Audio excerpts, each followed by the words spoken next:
Media की स्वाभाविक भूमिका होती है डिस्कोर्स क्रिएट करना, गंभीर विषयों पर चर्चाओं को बल देना। लेकिन मीडिया के डिस्कोर्स के दिशा में कई बार सरकार की नीतियों की दिशा पर निर्भर होती है। आप जानते हैं, सरकारों में हमेशा हर कामकाज के पीछे अच्छा है बुरा है, लेकिन वोट का गुणा भाग उसकी आदत लगी ही रहती है। हमने आकर के इस सोच को बदला है। आपको याद होगा, हमारे देश में दशकों पहले बैंकों का राष्ट्रीयकरण किया गया था, लेकिन उसके बाद की सच्चाई ये थी कि 2014 तक देश में 40-50 करोड़ गरीब ऐसे थे जिनका बैंक अकाउंट तक नहीं था। अब जब राष्ट्रीयकरण हुआ तब जो बातें कही गई और 2014 में जो देखा गया, यानी आधा देश बैंकिंग सिस्टम से बाहर था। क्या कभी हमारे देश में ये मुद्दा बना? लेकिन हमने जनधन योजना को एक मूवमेंट के तौर पर लिया। हमने करीब 50 करोड़ लोगों को बैंकिंग सिस्टम से जोड़ा। डिजिटल इंडिया और भ्रष्टाचार विरोधी प्रयासों में यही काम हमारा सबसे बड़ा माध्यम बना है। इसी तरह स्वच्छता अभियान, startup India, stand up India जैसे अभियानों को अगर हम देखेंगे, ये वोट बैंक पॉलिटिक्स में कहीं फिट नहीं होते थे। लेकिन बदलते हुए भारत में देश की मीडिया ने इन्हें देश के नेशनल डिस्कोर्स का हिस्सा बनाया। जो स्टार्टअप शब्द 2014 के पहले ज्यादातर लोग जानते भी नहीं थे, उन्हें मीडिया की चर्चाओं ने ही घर घर तक पहुंचा दिया है। साथियों, मीडिया केवल देश के हालातों का मुख्य दर्शक भर नहीं होता। मीडिया के आप सभी लोग हालातों को बदलने में, देश को दिशा देने में एक अहम रोल निभाते हैं। आज भारत एक ऐसे कालखंड में है जब उसकी अगले 25 वर्षों की यात्रा बहुत अहम है। इन 25 वर्षों में भारत विकसित बने, इसके लिए पत्र पत्रिकाओं की भूमिका भी उतनी ही बड़ी है। ये मीडिया है जो देश के नागरिकों को जागरूक करता है। ये मीडिया है जो देश के नागरिकों को उनके अधिकार याद दिलाता रहता है। और यही मीडिया है जो देश के लोगों को ये एहसास दिलाता है कि उनका सामर्थ्य क्या है। आप भी देख रहे हैं, जिस देश में नागरिकों में अपने सामर्थ्य को लेकर आत्मविश्वास आ जाता है, वो सफलता की नई ऊंचाई प्राप्त करने लगता है। भारत में भी आज यही हो रहा है। मैं एक छोटा सा उदाहरण देता हूं। एक समय था जब कुछ नेता खुलेआम कहते थे कि डिजिटल ट्रांजैक्शन भारत के लोगों के बस की बात नहीं है। ये लोग सोचते थे कि आधुनिक टेक्नोलॉजी वाली चीजें इस देश में नहीं चल पाएंगी। लेकिन भारत की जनता की सूझबूझ और उनका सामर्थ्य आज दुनिया देख रही है। आज भारत डिजिटल ट्रांजैक्शन में दुनिया में बड़े बड़े रिकॉर्ड तोड़ रहा है। आज भारत के यूपीआई की वजह से आधुनिक डिजिटल पब्लिक इंफ्रास्ट्रक्चर की वजह से लोगों की ईज ऑफ लिविंग बढ़ी है, लोगों के लिए एक स्थान से दूसरे स्थान पैसे भेजना आसान हुआ है। आज दुनिया भर में हमारे जो देशवासी रहते हैं, खास करके गल्फ के देशों में, वो सबसे ज्यादा रेमिटेंस भेज रहे हैं और उनको जो पहले खर्च होता था उसमें से बहुत कमी आ गई है। और इसके पीछे एक वजह ये डिजिटल रिवॉल्यूशन भी है। दुनिया के बड़े बड़े देश हमसे टेक्नोलॉजी और हमारे इंप्लीमेंटेशन मॉडल को जानना समझने का प्रयास कर रहे हैं। ये इतनी बड़ी सफलता सिर्फ सरकार की है ऐसा नहीं है। इस सफलता में आप सभी मीडिया के लोगों की भी सहभागिता है और इसलिए ही आप सब बधाई के भी पात्र हैं। महाराष्ट्र के गवर्नर श्रीमान रमेश बैस जी, मुख्यमंत्री श्रीमान एकनाथ शिंदे जी, उप मुख्यमंत्री भाई देवेंद्र फडणवीस जी, Ajit Dada Pawar ji, Indian newspaper society के प्रेसिडेंट भाई राकेश शर्मा जी, सभी वरिष्ठ महानुभाव, देवी और सज्जनों, सबसे पहले मैं इंडियन न्यूज़पेपर सोसाइटी के सभी सदस्यों को बहुत बहुत बधाई देता हूं। आज आप सभी को मुंबई में एक विशाल और आधुनिक भवन मिला है। मैं आशा करता हूं कि इस नए भवन से आपके कामकाज का जो विस्तार होगा, आपकी जो ईज ऑफ वर्किंग बढ़ेगी, उससे हमारे लोकतंत्र को भी और मजबूती मिलेगी। इंडियन न्यूज़पेपर सोसाइटी तो आजादी के पहले से अस्तित्व में आने वाली संस्थाओं में से एक है और इसलिए आप सबने देश की यात्रा के हर उतार चढ़ाव को भी बहुत बारीकी से देखा है, उसे जिया भी है और जन सामान्य को बताया भी है। इसलिए एक संगठन के रूप में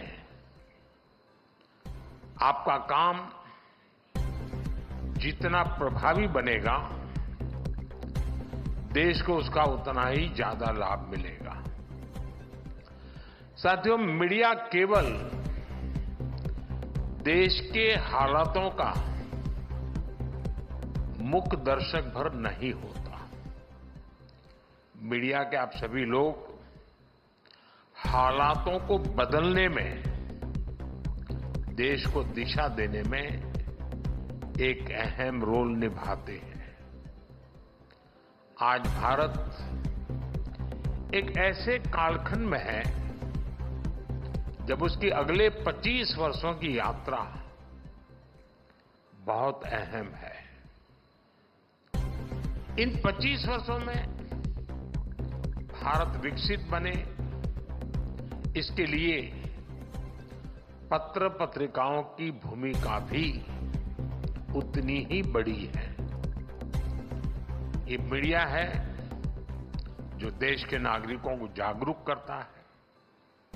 ये मीडिया है जो देश के नागरिकों को उनके अधिकार याद दिलाता रहता है और यही मीडिया है जो देश के लोगों को ये एहसास दिलाता है कि उनका सामर्थ्य क्या है।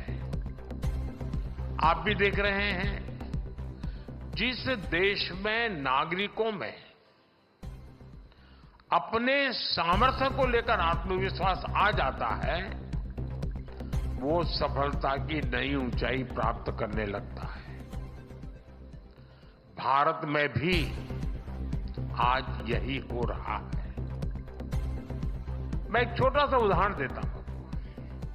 एक समय था जब कुछ नेता खुलेआम कहते थे कि डिजिटल ट्रांजैक्शन भारत के लोगों के बस की बात नहीं है।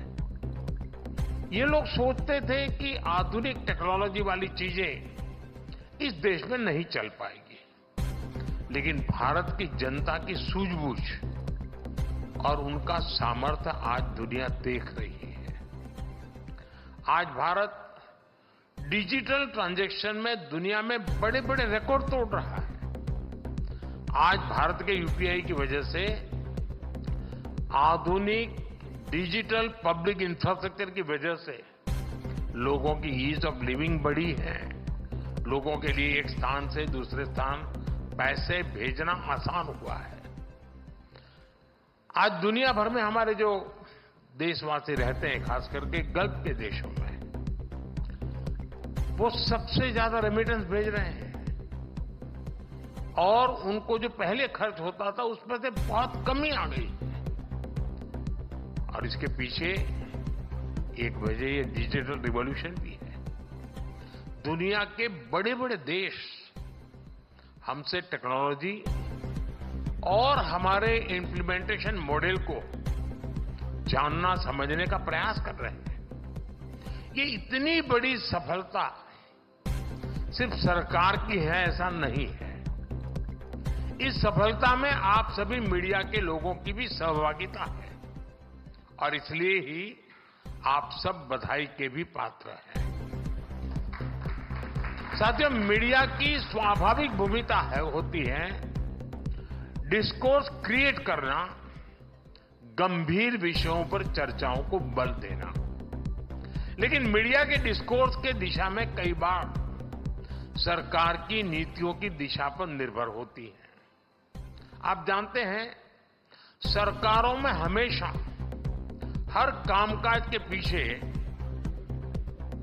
अच्छा है बुरा है, लेकिन वोट का गुणा भाग उसकी आदत लगी ही रहती है। हमने आकर के इस सोच को बदला है। आपको याद होगा, हमारे देश में दशकों पहले बैंकों का राष्ट्रीयकरण किया गया था, लेकिन उसके बाद की सच्चाई ये थी कि 2014 तक देश में 40-50 करोड़ गरीब ऐसे थे जिनका बैंक अकाउंट तक नहीं था। अब जब राष्ट्रीयकरण हुआ तब जो बातें कही गई और 2014 में जो देखा गया, यानी आधा देश बैंकिंग सिस्टम से बाहर था। क्या कभी हमारे देश में ये मुद्दा बना? लेकिन हमने जनधन योजना को एक मूवमेंट के तौर पर लिया। हमने करीब 50 करोड़ लोगों को बैंकिंग सिस्टम से जोड़ा। डिजिटल इंडिया और भ्रष्टाचार विरोधी प्रयासों में यही काम हमारा सबसे बड़ा माध्यम बना है। इसी तरह स्वच्छता अभियान, startup India, stand up India जैसे अभियानों को अगर हम देखेंगे, ये वोट बैंक पॉलिटिक्स में कहीं फिट नहीं होते थे। लेकिन बदलते हुए भारत में देश के मीडिया ने इन्हें देश के नेशनल डिस्कोर्स का हिस्सा बनाया। जो स्टार्टअप शब्द 2014 के पहले ज्यादातर लोग जानते भी नहीं थे, उन्हें मीडिया की चर्चाओं ने ही घर घर तक पहुंचा दिया है। साथियों, आप मीडिया के दिग्गज हैं, बहुत अनुभवी हैं। आपके निर्णय देश के मीडिया को भी दिशा देते हैं। इसलिए आज के इस कार्यक्रम में मेरे आपसे कुछ आग्रह भी हैं। साथियों, किसी कार्यक्रम को अगर सरकार शुरू करती है तो ये जरूरी नहीं है कि वो सरकारी कार्यक्रम है।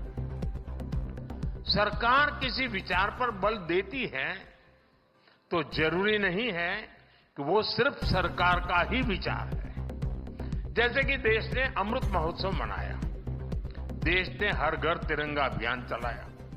सरकार ने इसकी शुरुआत जरूर की, लेकिन इसको पूरे देश ने अपनाया और आगे बढ़ाया।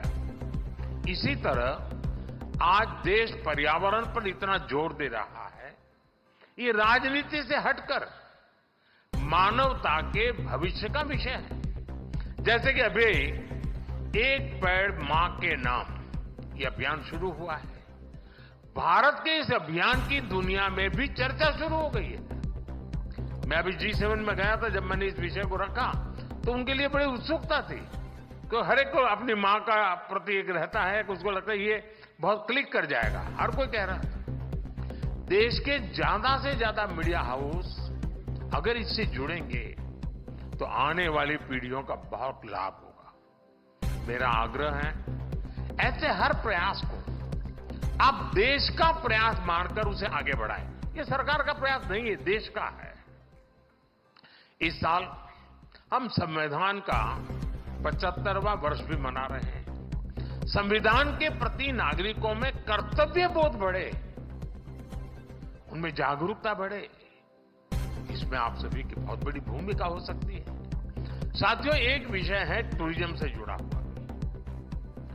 टूरिज्म सिर्फ सरकार की नीतियों से नहीं बढ़ता है। जब हम सब मिलकर देश की ब्रांडिंग और मार्केटिंग करते हैं तो देश के सम्मान के साथ साथ देश का टूरिज्म भी बढ़ता है। देश में टूरिज्म बढ़ाने के लिए आप लोग अपने तरीके निकाल सकते हैं। अब जैसे मान लीजिए महाराष्ट्र के सभी अखबार मिलकर के तय करें कि भाई हम सितंबर महीने में बंगाल के टूरिज्म को प्रमोट करेंगे अपनी तरफ से।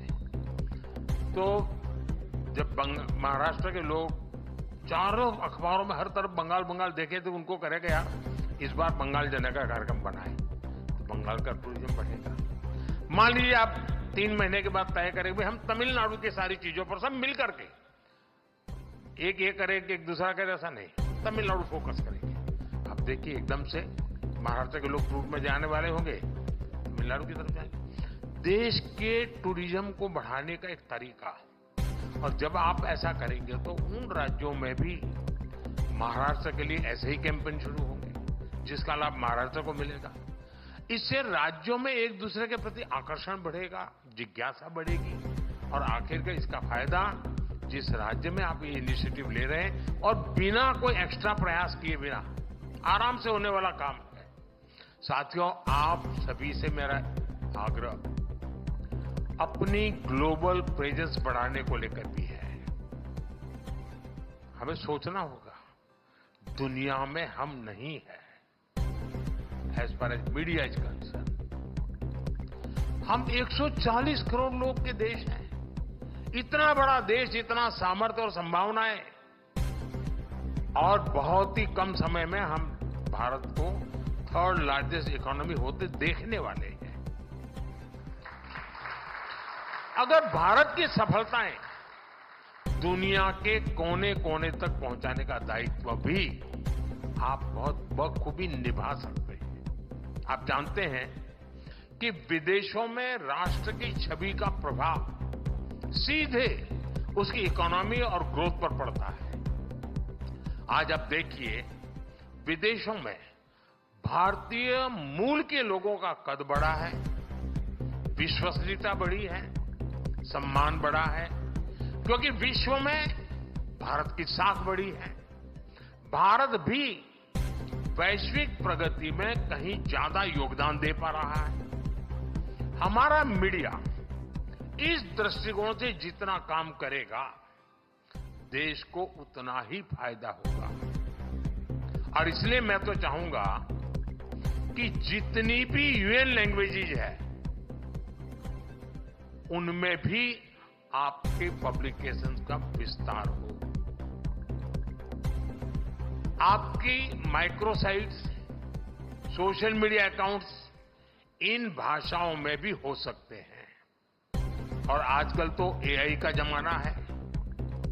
ये सब काम आपके लिए अब बहुत आसान हो गए हैं। साथियों, मैंने इतने सारे सुझाव आप सबको दे डाले हैं। मुझे मालूम है आपके अखबार में, पत्र पत्रिकाओं में बहुत लिमिटेड स्पेस हो रहती है, लेकिन आजकल हर अखबार पर और हर एक के पास एक पब्लिकेशन के डिजिटल एडिशंस भी पब्लिश हो रहे हैं। वहां न स्पेस की लिमिटेशन है और न ही डिस्ट्रीब्यूशन की कोई समस्या है। मुझे भरोसा है कि आप सब इन सुझावों पर विचार करके नए एक्सपेरिमेंट्स करेंगे और लोकतंत्र को मजबूत बनाएंगे। और मैं पक्का मानता हूं कि आपके लिए एक भले 2 पेज की छोटी एडिशन जो दुनिया की यूएन की कम से कम लैंग्वेजेज में हो, दुनिया का अधिकतम वर्ग उसको देखता है, पढ़ता है, एम्बेसीज उसको देखती है और भारत की बात पहुंचाने की एक बहुत बड़ा सोर्स आपकी ये जो डिजिटल एडिशंस है उसमें बन सकता है। आप जितना सशक्त होकर काम करेंगे, देश उतना ही आगे बढ़ेगा।